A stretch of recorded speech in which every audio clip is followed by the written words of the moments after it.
Hello, everyone. Just a few housekeeping notes. Everything I discuss here is based on my personal opinions and perspectives, shaped by my observations and the information available to me. I'm not an expert in these matters, and as any responsible content creator would advise, it is essential to conduct your own research, draw your own conclusions, and make informed decisions based on the information you find. I want to stress that no one who engages with my channel should ever target or harass anyone I discuss here or in any other video. Do not use law enforcement as a way to harass anybody, as it has terrible impact and consequences. It's important to approach these topics responsibly and respectfully. Now, I've been shifting away from making rage videos because I just don't want that emotional intensity to affect others at this point. While my frustrations are legitimate, indulging in rage can be physically and emotionally exhausted. It can hurt my audience, and I don't want to set that kind of example for you all. Occasionally, I might use strong language or raise my voice, in which case a content warning will be issued when discussing these important issues.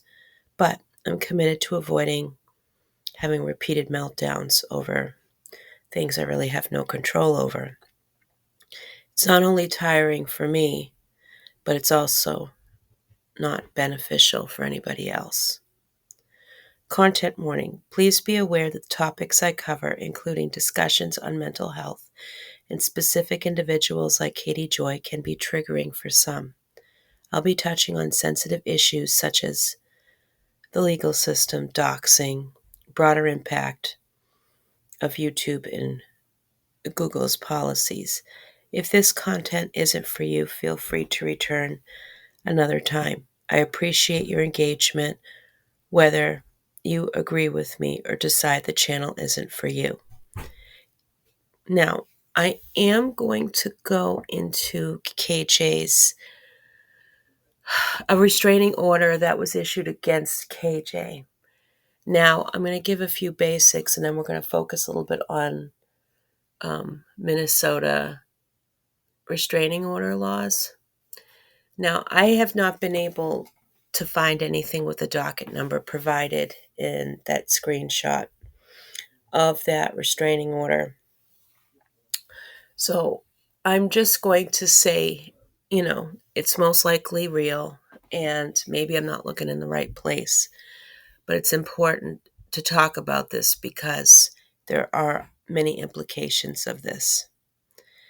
Now, let's dive into the Katie Joy situation. She's recently been served with a harassment-based protection order, a significant legal measure. Now, depending on the type of harassment order, like the length of it, a more permanent restraining order is notoriously difficult to obtain by the petitioner. It requires the petitioner to provide extensive evidence that demonstrates a genuine ongoing threat or harassment. And this is just in general for any permanent restraining orders. This involves a detailed legal process where the petitioner must present compelling proof, often including documented instances of abuse or threats, witness testimonies, and other relevant information. The burden of proof is substantial, and the process can be both emotionally and legally taxing as well as financially taxing. As I mentioned before, a permanent restraining order is not easily granted. It's a serious step indicating that the court has found substantial grounds for long-term protection. The difficulty of obtaining such an order highlights the severity of the situation and underscores that something significant must have occurred for the court to make a decision. Generally speaking, restraining orders come in various types, including temporary restraining orders, emergency protective orders, and permanent restraining orders. Temporary restraining orders, TROs, offer immediate short-term protection and are typically issued quickly, while EPOs, which is the emergency protection orders, provide urgent temporary relief until the court can issue a TRO. Permanent restraining orders require extensive evidence and a following court hearing to secure, making them more challenging to obtain. The requirements for following these orders can differ significantly by jurisdiction, including the criteria for what constitutes harassment or threats, the evidence needed, and the legal processes involved. For example, some areas may require detailed documentation and witness testimonies, while others may have more streamlined procedures. Additionally, the burden of proof and the standards for granting these orders may vary, influencing how easily they can be obtained and enforced. False claims to obtain a restraining order can lead to severe legal consequences, including charges of perjury or fraud. The complexity of restraining orders. Falsifying a restraining order is a severe offense with serious consequences. If someone is found to have made false claims to obtain a restraining order, they could face criminal charges such as perjury or fraud, as I've stated before. The implications extend beyond legal repercussions to potentially severe personal and professional consequences for the respondent. I'm not defending Katie Joy, but I'm just saying if this is false, it's going to have a negative consequence or a set of negative consequences, a terrible impact. False restraining orders can cause damaged reputations, cause for emotional distress, and result in legal costs. They also undermine the integrity of the legal system, making it harder generally for cases to receive the protection that they need, in my opinion, but it also impacts the community in many ways and other affected individuals. So it's not just getting back at somebody, it ends up hurting a lot of people. Given the high threshold required for permanent restraining order, Katie Joy's situation is particularly telling. The complexity and seriousness of obtaining such an order suggests that there is a substantial basis for the court's decision. For the purposes of time available and the extent of the information, I invite you to visit this link and go through this yourself. I will have that link in the description section of this video. I just want to cover the definition, legal definition of harassment, and pretty much what this might mean for Katie Joy and what protection someone can get in a harassment restraining order. And then I'm going to go to the harassment order in Wright County page itself, because there is some information that could be a little bit confusing, but it's important to disclose. What is the legal definition of harassment in Minnesota? For the purpose of getting her harassment restraining order, which by all accounts it appears that Katie Joy had received a harassment restraining order. This is defined as a single incident of physical assault, sexual assault, using another person's personal information without consent to invite, encourage, solicit a third party to engage in a sexual act with a person, which falls under the crime of stalking or non-consensual dissemination of private sexual images. So if you're interested or you think this is relevant, please click on these links so that you familiarize yourself with that. Repeated incidents of intrusive or unwanted acts, words, or gestures that have a significant negative effect or are intended to have a significant negative effect on your safety, security, or privacy. targeted residential picketing, or pattern of attended public events after being notified that the persons present at the event is harassing to another. What types of harassment restraining orders are there? How long do they last? You can get a temporary order without the harasser present in court if the judge reasonably believes that a respondent has harassed you. If your petition is based on a single incident of harassment, your petition must also state there's an immediate and present danger of harassment before the court may issue temporary restraining order. A temporary restraining order is in effect until a hearing is held on a final restraining order. If you or the respondent want to request a hearing, the request must be made within 20 days of service of the petition. A final restraining order will generally last up to 2 years. However, if you've had 2 or more previous restraining orders in effect against the same respondent, or the respondent has violated a prior existing restraining order, your harassment restraining order, or HRO, can be issued for up to 50 years.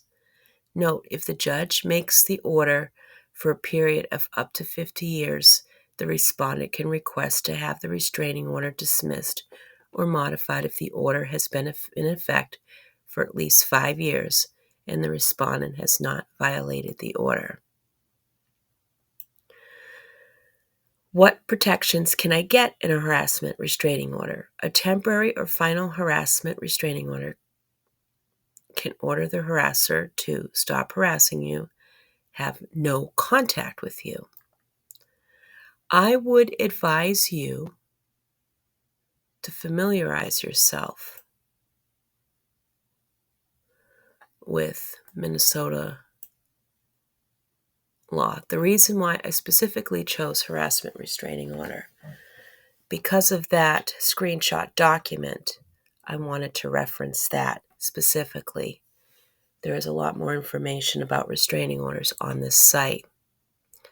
From what I understand, as I read through the site, and this is just my perspective, it doesn't specifically state that restraining orders in general, that one would have to be a resident of a particular county to be able to issue it. But it seems like the harassment restraining order is a little more specific. Victims of harassment may seek a restraining order from the court. By the way, this is the Wright County, Minnesota page. The definition of harassment includes a single incident of physical or sexual assault. Further gestures must either have a substantial adverse effect or be intended to have a substantial adverse effect of the safety, security, or privacy of another to be considered harassment. So it's a big deal, and there is a level of proof that would be needed to provide that this is going on. If a single physical or sexual assault incident, repeated intrusive unwanted incidents or gestures of having adverse effect on safety are the basis for the harassment order, the petitioner must also allege an immediate and present danger of harassment before a court issues a restraining order, and even a temporary restraining order, because you have a temporary one and then it goes into a permanent one, or long-term one, and there are steps for that. You can have a hearing for it. One doesn't have to be a hearing for it. Now, in any harassment case, reports of the incidents or harassment should be made to a local law enforcement agency. If you live in Wright County, contact the Wright County Dispatch. To obtain a harassment restraining order, it is necessary to file a petition and affidavit with a court administrator.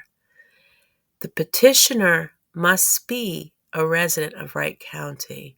Now, I don't know if this petitioner is, because their address has been concealed, and I do not know this petitioner, though many people have said that they recognize the person as a former anti KJ person. I don't know.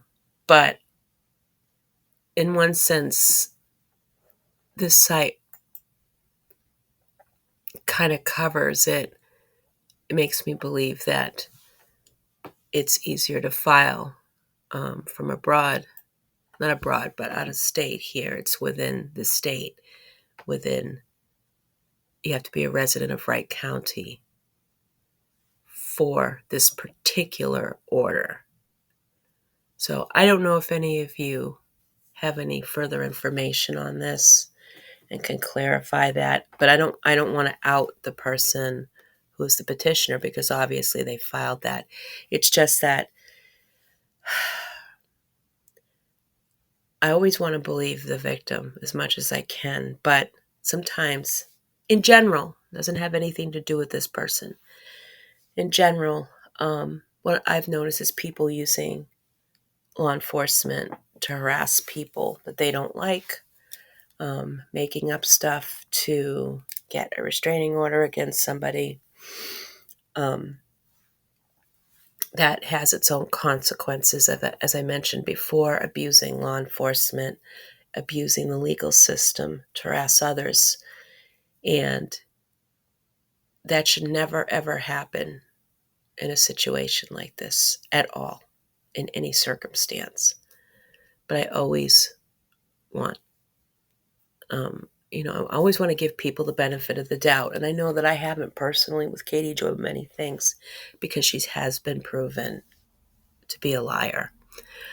Now, this is specifically for this harassment order. Now, I did not see in this order online whether this was a permanent, if this was permanent, if there were any proceedings. I couldn't find anything. I couldn't locate anything. And this order wasn't very specific. It seemed odd to me, but please correct me if I'm wrong. Now, looking at the Wright County 10th Judicial District paperwork that was issued, and that it was probably cropped and it was redacted for sensible reasons. So this particular order was a harassment restraining order. Ball stated it was a TRO, which is a temporary restraining order. Okay. Now we've already covered this in the last couple of segments. Now, the deputy sheriff attempted to serve the documents to Katie Joy on this day, on the 20th of August. So the temporary restraining order was issued on the 19th. Apparently, Katie Joy, or Catherine Mansky Paulson, did not like that, and she slammed the door in the deputy's face and tried to hand back, but not before trying to hand back the restraining order. No amount of obstinance, protest, and rage is going to stop the legal system from doing its process. It is up to, without a crystal ball, to defend herself, to comply, to go to any hearing that there may be. Now, from what I understand in Minnesota in general, there doesn't necessarily have to be that hearing, that I understand it. But if Katie Joy wants to defend herself, and if she believes that this is a form of harassment itself, she would have accepted that, said thank you to the deputy, and have consulted her lawyer, which makes me believe that Katie Joy is defying the law, defying the request You don't get to throw it away because you have an issue with somebody. I know that there have been subsequent pieces of information filed, and that is not something I'm covering in this video right now. It just goes to show that Katie does not respect anybody's boundaries, anybody's wishes, or anything else. Now, I am not here to say that Ball's information was not complete or it was incorrect or anything. I try to be as supportive as I can, but I'm also skeptical about some things. And if I do not understand something is not clear, I may need clarity. I may use language to indicate that. I may want to see, well, I didn't find this. That doesn't mean that it doesn't exist. Katie Joy's reaction is written in here is typically Katie Joy's reaction to anything, in my opinion. I do believe that given her lack of accountability and her disrespect and her overall thinking that she's above the law, that she did indeed react this way.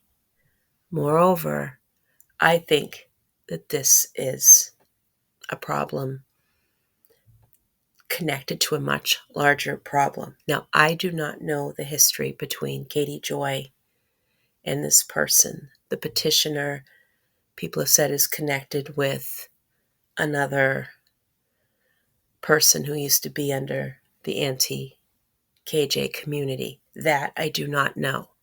So please only take my viewpoint as a narrow viewpoint without all of the facts and understanding of the situation. To get this TRO, okay, unless it was a complete falsehood, in which case the petitioner is going to be in a lot of trouble. I think there was enough evidence to prove that Katie Joy did indeed meet the requirements to be served with such a restraining order. That is my opinion on this situation. Katie Joy's alleged support for the LGBTQIA plus community. In addition, there have been discussions about her support for the LGBTQIA community.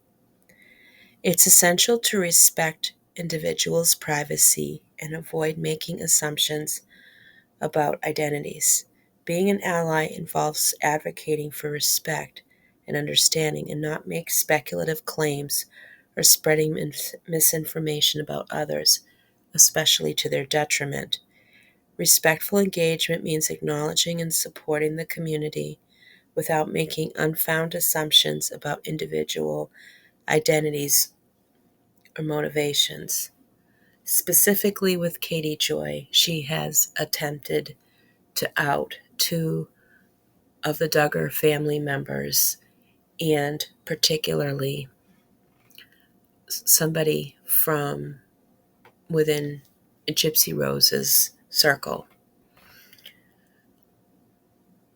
The problem with doing something like that, first of all, it tramples on their privacy, their right to privacy. Somebody's sexual identity is none of Katie Joy's business.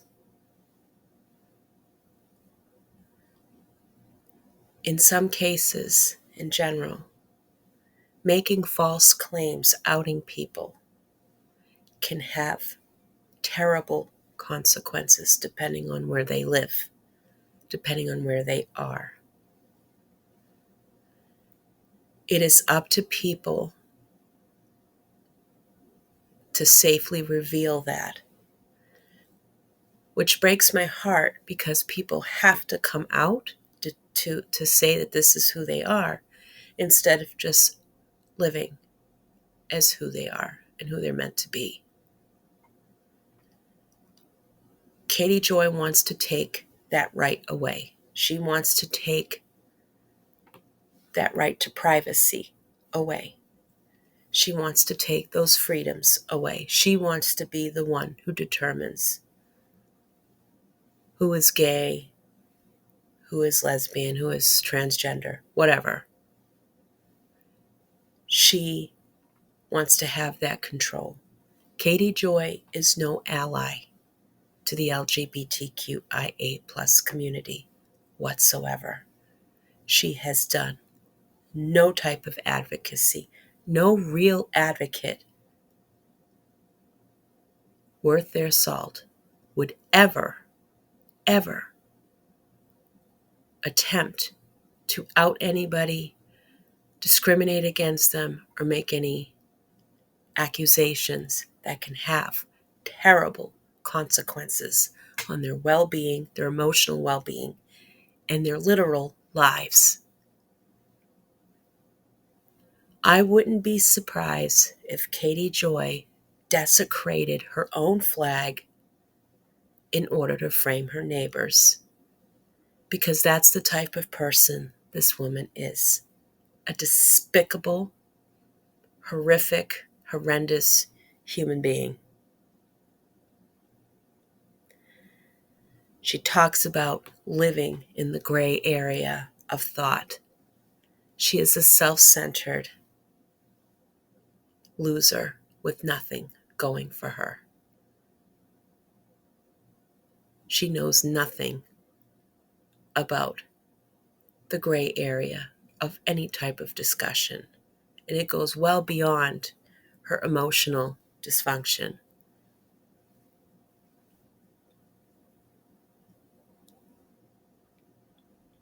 Now, I want to get into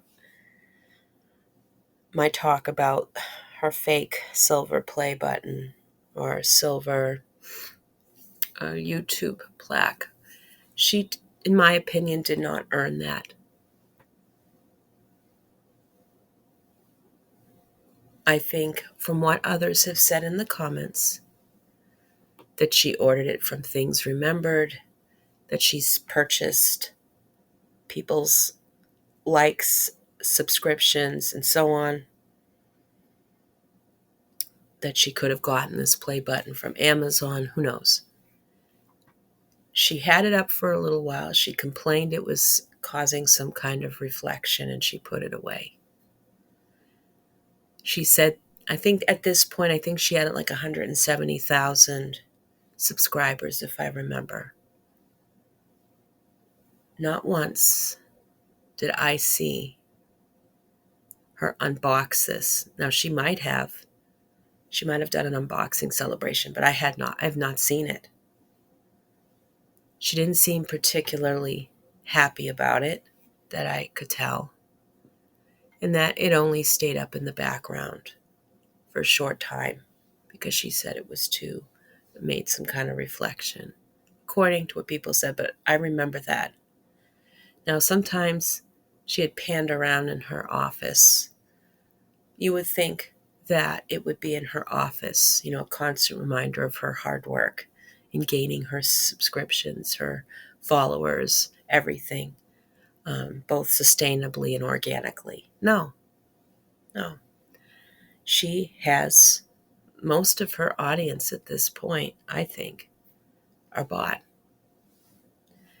To be honest with you, with the type of content she creates, it's no surprise that she doesn't have that many real subscribers. And the real subscribers that she has are bailing on her, some of them anyway. Do not be fooled by Katie Joy. And I think this has a lot of connection with some of her online bad behavior. Yes, she might have manipulated actual people into doing this, but I think she has used technology to assume other identities, not as an identity theft, but as in different type of characters in her world to spoof emails or say they spoof emails, to lie about people, to harass people, to claim that she's being harassed, all of that. I think that this situation is coming to a head.